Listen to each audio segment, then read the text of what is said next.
Guhaye ikaze n'inshuti muvanywe Meta TV, ndagushimiye cyane udahema kubana natwe by'umwihariko wakoze subscribe, ndagushimiye cyane. Benshi bemeza ko babuze akazi kubera igishoro, nyamara abahanga mu by'imishinga n'ubucuruzi bemeza ko hari imishinga cyangwa business wakora bitagusabye igishoro kinini. Urubyiruko cyane cyane urwize rufite amahirwe yo gutangira business idasaba igishoro gihanitse. Amakuru aturuka muri Business Daily News agaragaza imishinga umuntu ashobora gutangiza kandi adafite igishoro gihanitse. Abenshi mu rubyiruko rwize kandi rudafite akazi rurashishikarizwa kwitabira ibi bikorwa kuko ari nabo bugarijwe n'ubushomeri kurusha abandi. Uyu rero ni wo mwanya wo kukugezaho business 10 ushobora gutangiza nyamara bitagusabye igishoro gihanitse.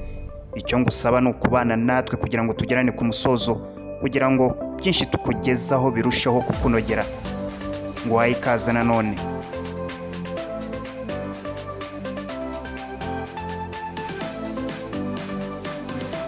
Ndagushimiye cyane kandi nguhaye ikaze nanone. Amakuru aturuka muri Business Daily News agaragaza imishinga umuntu ashobora gutangiza kandi adafite igishoro gihanitse. Abenshi mu rubyiruko rwize kandi rudafite akazi bashishikarizwa kwitabira ibikorwa kuko ari narwo rwugarijwe n'ubushomeri kurusha abandi. Ibyo dukesha jobcenter.rwa turareba hamwe imishinga igera ku 10 ushobora gutangira uramutse warize ariko ukaba warabuze akazi. Business ya mbere ushobora gutangira hari ukugurisha amakuru. Imbuga nkoranyambaga zirakora amasaha 28 kuri 28 zikaba zaratanze amahirwe ku bantu babishaka yo gutanga amakuru no kuyasangiza abandi. Hari benshi bitunze kubera bakurikirwa n'abantu benshi. Aha twavuga nk'abanditsi, abanyamakuru, abashushanya cyangwa abanyabugeni, abahanzi cyangwa abatanga izindi serivisi bashobora gukoresha izo mbuga kumenyekanisha ibikorwa byabo bityo bakagurisha. Business ya kabiri ushobora gutangira bitagusabye igishoro gihanitse, gutanga inama ku bigo binyuranye binyuze kwiyakure. Ushobora kuba ufite ubumenyi runaka bukenewe n'ibigo binyuranye nko gukurikirana abakiriya, ubunyamabanga, gutegura inama, gutegura ingendo.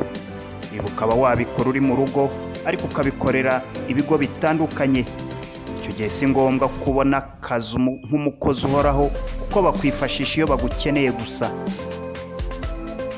Business ya gatatu ushobora gukora bitagusabye igishoro gihanitse ari ugutegura ibikorwa bihuza abantu benshi. Niba uri umuntu ufite ubushobozi bwo gushyira hamwe ibintu kandi ku murongo, birashoboka cyane rwose gufasha ibigo gutegura ibigo binini bisaba umwanya n'abantu benshi. Aha saba kubafasha gutegura ibirori byo bita event organization. Urugero gutegura ubukwe, inama zakira abantu benshi, isabukuru z'abantu cyangwa iz'ibigo. Ushobora rero gutangira ukora liste y'ibigo cyangwa abantu bakunda gutegura ibyo bikorwa, ukabereka agashya cyangwa icyo wabungura mu gutegura ibyo bikorwa. Business ya kane ushobora gukora bitagusabye igishoro gihanitse ari ukujyanira abantu ubutumwa.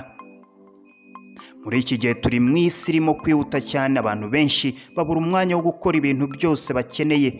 Ushobora rero kubegera ukabasaba nko kujya bagutuma mu gihe bo bari mu kazi. Urugero ushobora kujya kubahahira, kujyana ubutumwa ku bandi bantu no kubugarura, kubakorera isuku n'ibindi. Business ya gatanu ushobora gukora bitagusabye igishoro gihanitse ari ugufasha abantu b'ibigo gukoresha imbuga nkoranyambaga. Ibigo binini usanga biha akazi ibindi bigo binini kubafasha gukoresha neza imbuga nkoranyambaga nka Facebook na Twitter, ariko ibigo bito usanga bidafite ubwo bushobozi. Birashoboka ko niba ubizi neza wabyegera ukabisaba kubabera inzobere mu mikoreshereze y'imbuga nkoranyambaga zabo, ukabereka uko wagera ku bakiriya babo. Uko bazabona abakiriya babagana niko nawe uzaba urimo kubacuruza. Business ya karindwi ushobora gukora itagusabye igishoro gihanitse, isoko ryo kuri murandasi. Iri ni isoko wakora ugashyira ahagaragara ibintu abantu benshi bakunze gukenera mu rugo. Biroroshye gukora urubuga rwawe no kwihuza n'imbuga zisanzweho.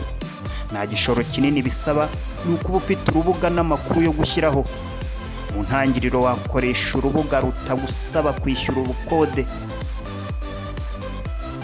Business ya munani ushobora gutangiza nta gishoro gihanitse bigusabye hari ukwigisha abantu kuri murandasi.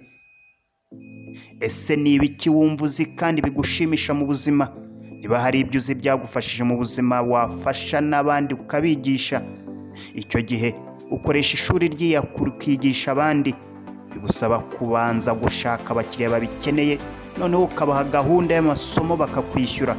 Ushobora no kubasanga mu ngo zabo ku masaha mwahanye ukabasangiza ubwo bumenyi. Ku mwanya wa 9, business ishobora gukora bitagusabye igishoro gihanitse hari ugufasha abantu guteka. Ubu ni uburyo umuntu uzi guteka ubifitemo ubumenyi n'uburambe ashaka abantu babikeneye maze akabigisha. Bisaba ko buri cyumweru ategura indyo ashaka kwigisha akayiha abakiriya babyifuza. Si ngombwa kuba ubifitemo impamyabushobozi, oya upfa kuba ubizi neza. Icyo gihe usaba ubishaka kujya iwe ukamwigisha kandi yigurira ibikenewe byose akanishyura amafaranga y'urugendo. Ushobora no kubikora kuri murandasi. Ku mwanya wa 10 ari nawo wa nyuma, business ushobora gukora ikakungukira kandi bitagusabye igishoro gihanitse. Niba uzi indimi neza ushobora gusaba ibigo kubisemurira inyandiko. Hari benshi baba babyifuza ariko batabifitiye umwanya.